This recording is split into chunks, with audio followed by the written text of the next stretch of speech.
क्या आप जानते हैं वॉल बोर्ड या plaster board, plaster, ceiling tiles, partitions और बिल्डिंग ब्लॉक्स में क्या कॉमन है? इन सब को बनाने में जिप्सम का यूज होता है और आज की इस वीडियो में बात होगी जिप्सम की। तो स्वागत है आप सभी का। चलिए आपको स्टार्टअप करने और एंटरप्रेन्योर बनाने की एक और शानदार जर्नी पर ले चलती हूँ। कंस्ट्रक्शन, सीमेंट प्रोडक्शन और एग्रीकल्चरल इंडस्ट्री में जिप्सम का भरपूर इस्तेमाल होता है। इसलिए भारतीय बाजार पर अगर हम नजर डालें तो जिप्सम के प्रति जो आपका नजरिया है ना, वो पॉजिटिव हो जाएगा, क्योंकि इंडियन जिप्सम मार्केट की वैल्यू लगभग 5,000 करोड़ की है और 6 से 7% ग्रोथ रेट के साथ ये जल्दी ही 7,500 करोड़ पहुंच जाएगी। मतलब मार्केट में पोटेंशियल है, पर क्या आप में है इस मौके को भुनाने का पोटेंशियल? वीडियो को एंड तक जरूर देखें तो बिजनेस खड़ा करने का कॉन्फिडेंस भी आ जाएगा। पर सवाल ये है कि जिप्सम इंडस्ट्री की ग्रोथ का सीक्रेट इंग्रेडिएंट क्या है, इसको समझना जरूरी है। तो कंस्ट्रक्शन इंडस्ट्री में जिप्सम बोर्ड्स ने डिजाइनिंग और कंस्ट्रक्शन के काम में रेवोल्यूशन ला दिया है। बाजार की जरूरतों को पूरा करने के लिए फिलहाल देश भर के जिप्सम खदानों से सालाना 40 लाख मेट्रिक टन जिप्सम की खुदाई की जा रही है। वहीं एग्रीकल्चर सेक्टर का अगर हम रुख करें तो चाहे सॉइल कंडीशनर के तौर पर हो या फर्टिलाइजर सप्लीमेंट के तौर पर, जिप्सम एक प्राइमरी रॉ मटेरियल की तरह इस्तेमाल होता है।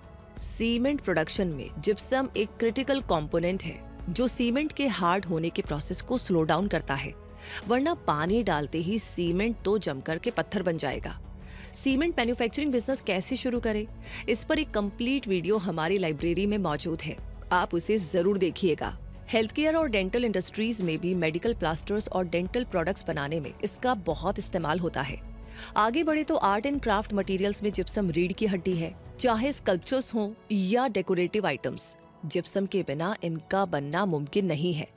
जिप्सम को ये सभी इंडस्ट्रीज इतना सीरियसली इसलिए भी लेती है क्योंकि ये वजन में हल्का, फायर प्रूफ और इको फ्रेंडली होता है। तो मोटे मोटे तौर पर आपको किस इंडस्ट्री में इन्वेस्ट करना है, इसका अंदाजा लग गया होगा। क्या आप जानते हैं दुनिया भर में इंडिया जिप्सम का 4th लार्जेस्ट प्रोड्यूसर देश है। अब यहाँ अगर जिप्सम के अस्तित्व की बात न की जाए तो बेचारे जिप्सम को ना बुरा लग जाएगा। तो दरअसल जिप्सम जो है वो एक सॉफ्ट सल्फेट मिनरल है जो कैल्शियम सल्फेट डिहाइड्रेट से बनता है। जनरल नॉलेज के लिहाज से जानकर रखिए कि CaSO4 × 2H2O इसका साइंटिफिक फॉर्मूला है। क्योंकि gypsum wide range of manufacturing industry का रॉ मटेरियल है, तो किसी स्पेसिफिक इंडस्ट्री को डिस्कस करने से पहले अलग अलग मैन्युफैक्चरिंग यूनिट्स और इंडस्ट्रीज का एक ओवरव्यू ले लेते हैं। जैसे जिप्सम बोर्ड, जिसका इस्तेमाल कंस्ट्रक्शन सेक्टर में इंटीरियर वॉल्स को बनाने और सीलिंग लगाने के लिए होता है।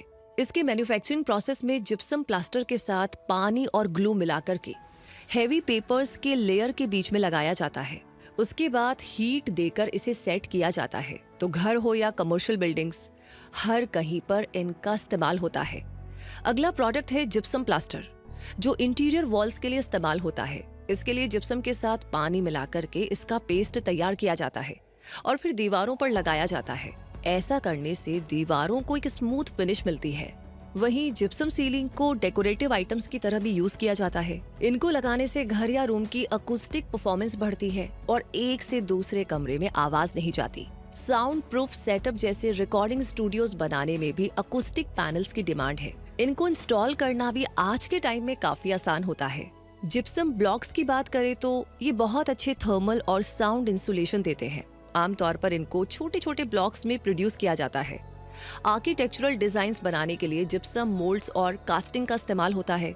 सजावटी सामान और ऑर्नामेंट्स बनाने के लिए जिप्सम मोल्ड्स काम में लिए जाते हैं। सीमेंट इंडस्ट्री में इसके इस्तेमाल का जिक्र पहले ही आ चुका है। जिप्सम को बड़े पैमाने पर फर्टिलाइजर या खाद के तौर पर इस्तेमाल किया जाता है। इससे मिट्टी की क्वालिटी भी बढ़ती है और पौधे जल्दी बढ़ते हैं, क्योंकि इसमें कैल्शियम और सल्फर जैसी पौष्टिक प्रॉपर्टीज होती है। मिट्टी की क्वालिटी को देखते हुए प्रति हेक्टर 250 से 500 किलोग्राम जिप्सम फर्टिलाइजर की खपत हो सकती है। इंडिया में जिप्सम बेस्ड एडहेसिव या ग्लू बनाने की इंडस्ट्री भी काफी जोर पकड़ चुकी है। जिप्सम यहाँ बेस के तौर पर काम करता है, जैसे ये सीमेंट को भी एक कंसिस्टेंसी देता है। वहीं जिप्सम वेस्ट को रिसाइकिल के जरिए दोबारा इस्तेमाल लायक बनाने के लिए भी छोटी छोटी इंडस्ट्रीज खड़ी हो चुकी हैं। अब एक प्रोडक्शन यूनिट लगाने के साथ अगर आगे बढ़ा जाए तो मोटे तौर पर small to medium scale gypsum manufacturing unit के लिए कम से कम 2 से 5 एकड़ जमीन चाहिए। आपके शहर या राज्य के हिसाब से जमीन की कीमत अलग होगी, इसलिए कोई एस्टिमेट नहीं दे रही हूँ। राजस्थान, गुजरात और तमिलनाडु में जिप्सम की खदानें हैं, तो रॉ मटेरियल्स आप वहां से मंगवा सकते हैं। राजस्थान में बीकानेर, जैसलमेर, नागौर, बाड़मेर और श्री गंगानगर जिलों में जिप्सम का उत्पादन होता है और राजस्थान में ही देश का 90% जितना जिप्सम भंडार मौजूद है। अपनी यूनिट पर साइट डेवलपमेंट के लिए 5 से 10 लाख रुपए आपको लेवलिंग, फेंसिंग और बेसिक इंफ्रास्ट्रक्चर खड़ा करने में लग जाएंगे।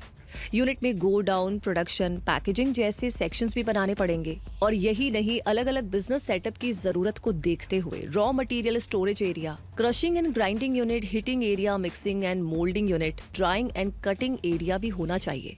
अपने बिजनेस यूनिट में मशीन के तौर पर क्रशर और ग्राइंडर, जो कि रॉ जिप्सम को पीसकर फाइन पाउडर बनाएगा, किल्न, जो कि प्लास्टर ऑफ पेरिस बनाने के लिए जिप्सम को हीट देता है, जिप्सम पाउडर में पानी और ग्लू मिलाने के लिए mixer, moulding machine, drawing chamber, cutting machine जैसे कॉमन मशीन्स की जरूरत पड़ेगी। इनकी कॉस्ट एस्टिमेट करें तो स्मॉल स्केल मशीनरी के लिए 50 लाख से 1 करोड़ रुपए और मीडियम स्केल मशीनरी के लिए 1.5 से 2 करोड़ रुपए या उससे ज्यादा भी लग सकते हैं। हालांकि अलग अलग इंडस्ट्री में अलग अलग मशीन्स आती है जिनका कॉस्ट उनकी कंडीशन और प्रोडक्शन कैपेसिटी पर निर्भर करता है। सबसे अच्छा होगा कि आपने जिस बिजनेस मॉडल के साथ जाने का डिसीजन लिया है उसकी फैक्ट्री विजिट की जाए और अगर आपके आसपास कहीं कोई ट्रेड फेयर लग रहा है तो वहां से भी इंडस्ट्री की बारीकियां आप हासिल कर पाएंगे। जहां तक बात है फैक्ट्री चलाने के लिए स्किल्ड वर्कर्स की, तो मशीन चलने से लेकर के क्वालिटी कंट्रोल तक अनस्किल्ड वर्कर्स से आप लोडिंग और पैकेजिंग का काम करवा सकते हैं। मैनेजमेंट के लिए आपको स्किल्ड और एक्सपीरियंस्ड लोग रखने पड़ेंगे जिसमें प्रोडक्शन, इंजीनियरिंग, ऑपरेशंस, सेल्स और एडमिनिस्ट्रेशन जैसे प्रोफेशनल्स लगेंगे। स्किल्ड वर्कर पर 20 से 30 हजार रुपए प्रति एम्प्लॉय, अनस्किल्ड वर्कर्स पर 10 से 15 हजार पर मंथ सैलरी और मैनेजमेंट स्टाफ पर 50 हजार से 1 लाख रुपए पर मंथ पर एम्प्लॉय का खर्चा आ सकता है। एम्प्लॉयज की संख्या और उनकी सैलरी बिजनेस स्केल पर निर्भर है। अब बिजनेस छोटा हो या बड़ा, हमेशा लीगल डॉक्यूमेंटेशन के साथ ही आगे बढ़ना चाहिए। जिप्सम मैन्युफैक्चरिंग के लिए बिजनेस रजिस्ट्रेशन जैसे LLP, पार्टनरशिप और company registration, quality certificates, environmental clearance, GST registration, trade licence, pollution certificates, factory licence जैसे डॉक्यूमेंटेशन प्रोसेस से आपको गुजरना होगा। मैन्युफैक्चरिंग बिजनेस वाले लगभग सभी वीडियोस में लाइसेंस का जिक्र रहता है। अब तक तो आपको मेरी तरह याद भी हो गए होंगे। वैसे बात मार्केट कैप्चर करने की आए तो इंडिया में कंस्ट्रक्शन इंडस्ट्री ही लार्जेस्ट कंज्यूमर है, जहां पर gypsum boards, plaster of Paris और सीलिंग टाइल्स की भारी डिमांड है। इसलिए बिल्डर्स, कॉन्ट्रैक्टर्स, इंटीरियर डिजाइनर्स और रियल एस्टेट डेवलपर्स आपके प्राइमरी कस्टमर होंगे।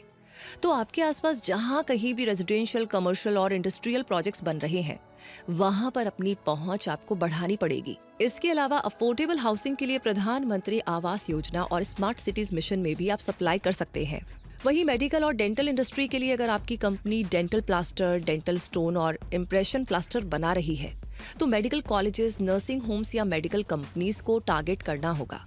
एग्रीकल्चर सेक्टर और सीमेंट कंपनीज को आप रॉ मटेरियल और जिप्सम पाउडर भी सप्लाई कर सकते हैं। फार्मास्यूटिकल कंपनीज को सर्जिकल कास्ट और आर्ट एंड स्कल्पचर के लिए मोल्ड्स और डेकोरेटिव आइटम्स सप्लाई करके भी आप मुनाफा कमा सकते हैं।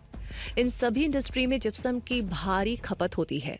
इंटरनेशनल मार्केट्स का अगर आप रुख करेंगे तो मिडिल ईस्ट में UAE और सऊदी अरब ये ऐसे 2 देश हैं जो कंस्ट्रक्शन इंडस्ट्री की डिमांड पूरी करने के लिए जिप्सम बोर्ड्स और प्लास्टर इंपोर्ट करते हैं। साथ ही साउथ ईस्ट एशियन कंट्रीज जैसे वियतनाम, इंडोनेशिया और थाईलैंड में भी जिप्सम प्रोडक्ट्स की डिमांड बढ़ी है। अफ्रीका में बढ़ती खेती के लिहाज से नाइजीरिया और केनिया जिप्सम बेस्ड फर्टिलाइजर्स के पोटेंशियल कस्टमर्स हैं। ऑनेस्टली कहूँ तो एक सिंगल YouTube वीडियो से आपको जिप्सम इंडस्ट्री की सतही जानकारी तो मिल जाएगी, पर समंदर से मोती निकालने के लिए आपको गोता लगा कर के गहराई नापनी होगी। इसलिए प्रैक्टिकल एक्सपीरियंस के लिए आप विजिट कर सकते हैं राजस्थान, जहां जोधपुर में जिप्सम बेस्ड डेकोरेटिव प्रोडक्ट्स और नागौर में बहुत सारे स्मॉल स्केल जिप्सम पाउडर और बोर्ड मैन्युफैक्चरिंग यूनिट्स को आप एक्सप्लोर कर पाएंगे। गुजरात के कच्छ में जिप्सम माइंस और लार्ज स्केल मैन्युफैक्चरिंग यूनिट्स के साथ साथ फर्टिलाइजर्स बनाने का काम भी आप देख पाएंगे। वहीं वडोदरा में सीलिंग टाइल्स और डेकोरेटिव पैनल्स की समझ बढ़ेगी। तमिलनाडु कभी जाना हुआ तो चेन्नई जाकर रियल एस्टेट सेक्टर को टारगेट करने वाले जिप्सम मैन्युफैक्चरिंग यूनिट्स आपको मिल जाएंगे। कोयम्बटूर गए तो gypsum based fertilisers for agriculture और तुतीकोरिन गए तो सिंथेटिक जिप्सम प्रोडक्शन यूनिट को देख पाएंगे। नागपुर महाराष्ट्र जाकर के आप डिस्कवर करेंगे जिप्सम माइनिंग और प्रोसेसिंग यूनिट्स को। और पुणे फेमस है इंटीरियर डिजाइन और आर्किटेक्चर के लिए बनने वाले इनोवेटिव जिप्सम बेस्ड प्रोडक्ट्स के लिए। इसके अलावा आंध्र प्रदेश, उत्तर प्रदेश, मध्य प्रदेश और कर्नाटक जैसे राज्यों में भी जिप्सम मैन्युफैक्चरिंग इंडस्ट्री फल फूल रही है। अब अगर फाइनल थॉट मैं आपको दूं तो एक जिप्सम मैन्युफैक्चरिंग यूनिट लगाना भले ही अच्छी खासी पूंजी लगा करके शुरू करने वाला काम है, पर आपको यहाँ पर हाई प्रॉफिट भी मिलेगा। इसलिए सही प्लानिंग, लोकेशन, बिजनेस स्ट्रेटेजी, अच्छे पार्टनर्स और सप्लायर्स के साथ आगे बढ़ा जाए तो आप अपना बिजनेस कामयाब बना सकते हैं। तो जिप्सम प्रोडक्ट्स के साथ कंस्ट्रक्शन, एग्रीकल्चर, हाउसिंग और मेडिकल इंडस्ट्री में अगर आप एक की प्लेयर बनना चाहते हैं तो ये वीडियो आप ही के लिए था। इसे एंड तक देखने के लिए थैंक यू सो मच। और अब कर दीजिए LSS यानी लाइक, शेयर और सब्सक्राइब। साथ ही आपका कोई सवाल है, टॉपिक है, वो लिख भेजिए। तब तक के लिए मैं रूबी पारिक आपसे कहूंगी, हमेशा अपने आप को अपडेट रखें, ग्रो करते रहे क्विक सपोर्ट के साथ। धन्यवाद।